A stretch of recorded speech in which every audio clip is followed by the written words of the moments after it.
Good afternoon and welcome everyone to the 2020 ROC Leadership Institute. I am Paul Bradley, President of ROC USA. We are re-recording this presentation because of sound quality issues on Saturday. Thank you for understanding. I am speaking today from ROC USA's offices in Concord, New Hampshire. I am 20 minutes from the campus of Southern New Hampshire University, where some of us would have met in person last weekend. Instead, I am here, our staff is working remotely, and we are holding the ROC Leadership Institute online for the first time in 11 years. I would like to start by thanking our sponsors. The National Cooperative Bank, our ROC Star sponsor, is a tremendous partner. Thank you for all that you do for resident-owned communities and the network and ROC USA National Cooperative Bank. I would also like to thank Eastern Bank, Haler, Fryer & Kuhn Insurance Company, TD Bank, and the Leviticus Alternatives Fund, as well as the Cooperative Development Fund. We could not do this without you. Thank you. In these next 30 minutes, I will cover two topics. First, I'm going to share some thoughts on leadership during this period. While the challenges are unique to a pandemic, the underlying leadership qualities and responsibilities are no different than normal times.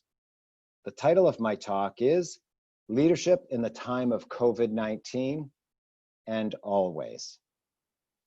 Second, I will provide an overview of the 2020 ROC Leadership Institute, focusing on how you can learn more, and if you'd like, register for online courses. Okay. As I said, my remarks today relate to leadership during COVID-19. However, to ignore the protests taking place around the country in response to police brutality against Black people would be wrong. As community-minded people and leaders, we need to listen and seek to understand racism. The protests are in response to real injustices. Black lives matter. All leaders must be on the side of equal and fair justice for all. All leaders need to model doing the right thing. I ask you to please read my blog on rocusa.org for my fuller remarks. I do appreciate it. Now, let me also start by expressing my sincere hope that you and your family are doing okay through the many challenges we are experiencing personally and in our families, our communities, the country, and the world. We are all on some level experiencing loss and heightened stress, and too many people are experiencing serious health and/or economic impacts.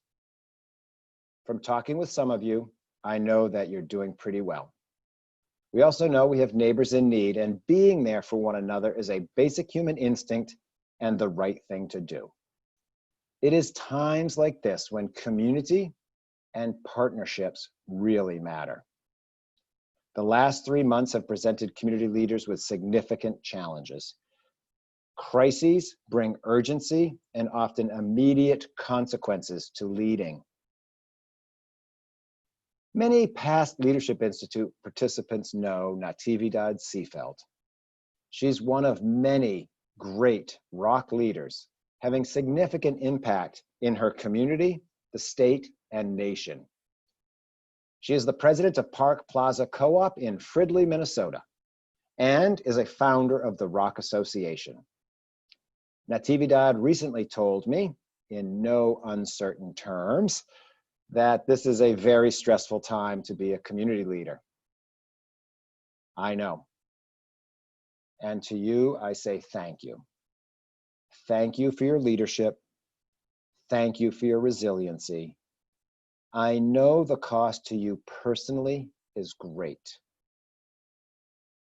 And I say, please take care of yourself. Stephen Covey, who wrote The 7 Habits of Highly Effective People, called this habit of taking care of yourself, taking time to sharpen your saw.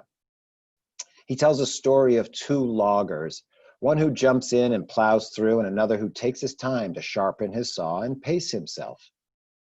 The first wears himself out, the second completes his task and calls it a day. One approach is unsustainable, the other is sustainable.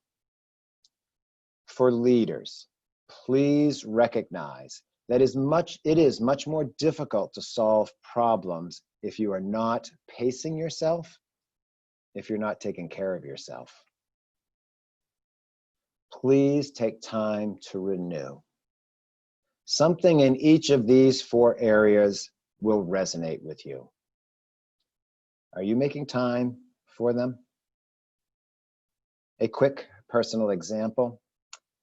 March was a very tough month for everyone. 2 weeks into the crisis, I realized I was skipping lunch most days. It really was unsustainable, and it was adding to my stress and fatigue. I needed to change. Thankfully, what we have been through since early March is behind us, or at least mostly behind us. Let's make this weekend, the next few weeks, about looking forward, because leaders look forward and plan. Now, looking forward has to start with an informed, realistic outlook. In the current environment, I think organization leaders need to be particularly focused on the next 12 to 18 months. That type of medium-term outlook was very difficult in March and April. We didn't know enough. We can now form a realistic outlook. Here's my outlook. By most accounts, a vaccine in the next 12 to 18 months will be an impressive scientific feat. And before there is an effective vaccine that is widely distributed, I think we can expect 2 things. There will be virus flare-ups in various regions around the country and economic disruption from those flare-ups. 2, how organizations perform work in all large gatherings will be modified by health considerations to dampen the prospect for flare-ups, and because it's the responsible thing to do. ROCs through this period will be dealing with 1 or 2 primary challenges. 1, democratic decision-making and communications in a period of social distancing. And 2, for some, but not all, the potential for site fee or lot rent delinquencies if member owners suffer job losses or lost wages or illness. The first one, decision-making in a period of social distancing, has been met by creative ROC leaders in a variety of ways already.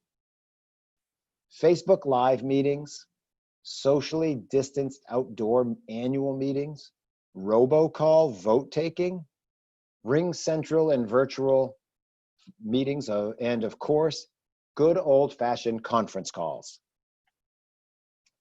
Decision-making in this period is an area that the TA providers in ROC USA Network have been focused on. Your technical assistance provider is equipped with the latest information to help you solve for this challenge based on your local needs and circumstances. One size does not fit all. Please engage your TA provider or reach out to them for a contract if you don't have one. They can provide your board with guidance. Again, organizations are going to be modifying gatherings for the next 12 to 18 months, more or less. What's your plan? You may already have it, and that is great. If not, I urge you to make one. A fun fact. Our issues are not unique. With more than 1/3 of homeowners living in some type of democratic association owned or controlled community, the issues of decision-making and business management are real for a lot of people and a lot of associations.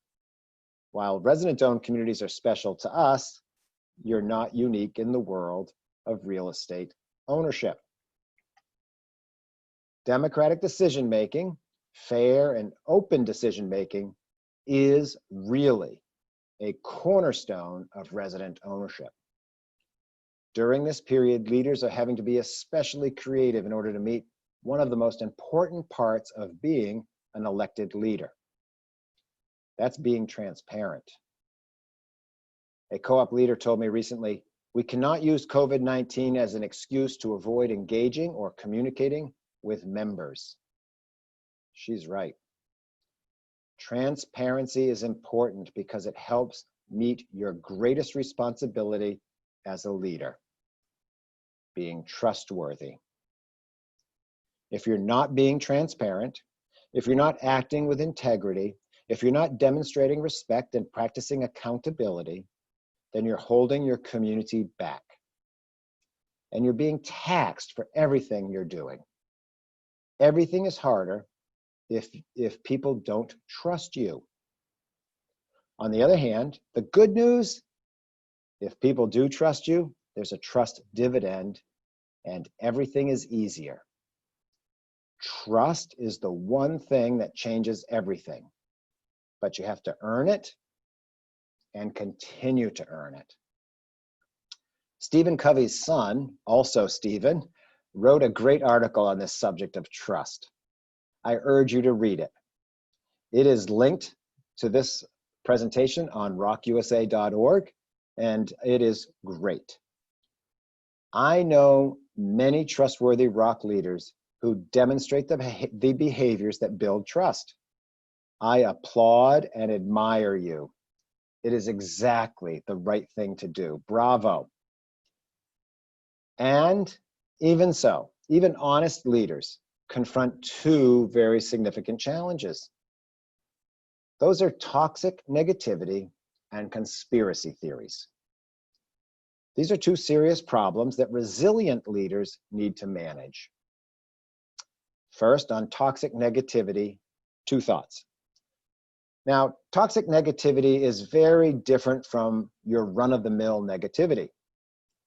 Toxic behaviors are those of bullies. These people need to be recognized for what they are and not allowed to influence the culture to the degree possible. They are hostile to solutions, limiting their damage, but ultimately letting people see them for what they are is the best you can do. Bullying is not self-sustaining behavior, and it does not win trust. Now, basic negativity, that can be a source of good information, and it's important to engage those folks in the solutions. Be engaging and solutions-oriented with them. They can be moved. 2, do not confront basic negativity with negative leadership. That only leads you into a negative spiral. You won't change their behavior by going negative. No, steady, positive leadership that moves you and your community toward your desired outcomes is what works. You need to lead where you and others want to go. People want positive leadership because ultimately they do want their organizations to perform and accomplish things for them. I will quote Bill Burr, a comedian, for some advice. He said, "Be a positive person. Root for people. Somebody else's success is not your failure." As a community leader, you have voice and standing. You have communication channels and authority. How are you using them? Are you being positive? Are you rooting for and celebrating people's success? Leaders lead to positive places. Go there. Second great challenge, even honest leaders face, are conspiracy theories. And these are impossible to completely eliminate, especially in the age of the internet. It still stuns me, honestly. Just because someone can imagine it, apply ill will or malintent, and tell a story does not make it true. The earth is not flat. I trust scientists on that, not the people who imagine there could be secret documents somewhere. Seriously. But in community matters, what can leaders do? What behaviors of yours will build trust and counter conspiracy theories? I have 4 of them. First, recognize you only control yourself and your actions. Do not let your actions be fuel to conspiracy theorists. Hide things, even good deeds, and you're putting fuel in the tank. Second, act with integrity. If you make a mistake, you build trust by acknowledging it and from righting wrongs. Do the right thing. Sometimes the right thing will cost you something. I know it might feel unfair or unequal to you. I urge you, see the bigger objective and do the right thing for that. Third, communicate with the goal of informing and being transparent. And repeat yourself through multiple channels, your newsletter, on walks, in meetings, on Facebook. People need to hear from you. And fourth, fuel yourself by getting to know other leaders and talking with them. Attend a Leadership Institute course and join the ROC Association directors for their regional online meetings as a part of this year's Institute. Ask your TA provider to introduce you to other leaders in your area. And eventually, attend a regional event or the National Institute. I promise you, we will get back to those. Do not expect your members to fuel you. They want to be served and listened to. But you too need fuel, and your best source is a peer leader. That is one of the great parts of regional and national events. ROC leaders get so much from one another. We will get back to them. We will get back to them. And a note, when you meet a fellow leader, look for a positive, solutions-oriented leader. You need to surround yourself with positive people, realistic, reality-based, but positive. Just complaining without talking about solutions will drain you and it will mislead you. Okay, that's decision-making in the time of social distancing. Take care of yourself. Remember to sharpen your saw. Continue to engage and inform the membership. Be creative in the ways you do that. Find mechanisms for democratic decision-making that work for you and your community. Talk to a TA provider if you need local assistance. And be positive. The positive will always defeat the negative, but you need to be prepared for the negative. It's part of being a leader. You have to manage it. Listen to it so you're informed and chart a course towards a positive outcome. Okay, the second COVID-related challenge. Possibly higher delinquency, more late rents, and greater accounts receivable. For some, this may get worse in the short and medium term, but it won't affect all or even most, but it will impact some ROCs. Once we're through this initial phase and economic recovery begins, we all know it will not restart for everyone. Also, some members have dug or will dig significant holes through this. ROC leaders have seen this before. I have worked with ROCs through 3 deep recessions in 1990, 2001, and 2008. ROCs were resilient through all 3. In fact, not a single ROC of the now 258 that we've assisted has failed or resold their community. Not a single one. ROCs and ROC leaders and members have proven that they are resilient, as well as strong and engaged communities.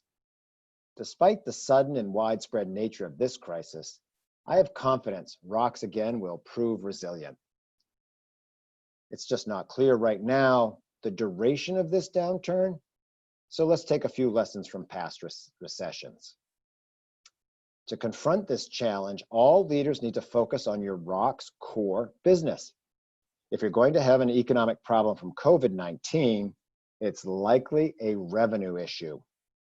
As such, you need to manage cash and collections carefully. Leaders, you need to stay active and work closely with your financial manager. You'll want to show compassion while also expressing the expectation that members have a responsibility here too. Generally, members are ROC's sole source of revenue. Those who can pay must, those who can't need to try, and also work out payment plans to get caught up. ROC leaders, this is also a time when you need to work closely with your lenders. Seeing issues before they become emergencies is vitally important. For the 87 ROCs with financing from ROC USA Capital, we have set up a special servicing team and are working closely with your boards and TA provider. With you doing your part, we will do our part as partners to make sure you are financially resilient and stay current on your bills through this period. We are partners who stand with you shoulder to shoulder through the thick and thin. We helped you buy the community for your economic security, and your community's economic security remains our foremost objective. In a crisis, businesses, be they cooperatives, nonprofits, or for-profits, need to manage essential business functions and cash based on a realistic outlook. For some, that's going to mean monthly cash flow projections. It's all about being prepared and seeing issues before they become emergencies. I love what Ben Franklin said about preparation. By failing to prepare, you're preparing to fail. What plans does your community need as you now look out? Talk with people and get their input. They will tell you a lot. I have full confidence that your ROC will be resilient through this pandemic. I know that because of the past and because of the creativity and dedication that you are bringing to the primary challenges of the day: decision-making and member engagement in a period of social distancing and economic disruption that may impact some communities.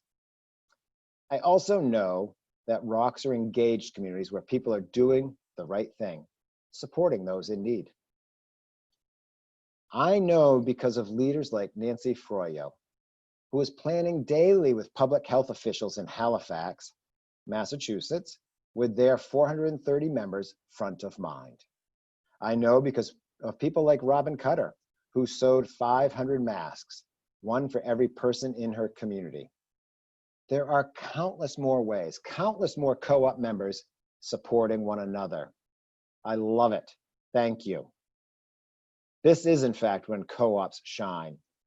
You are leading vital community organizations during a true national crisis. Thank you for your leadership.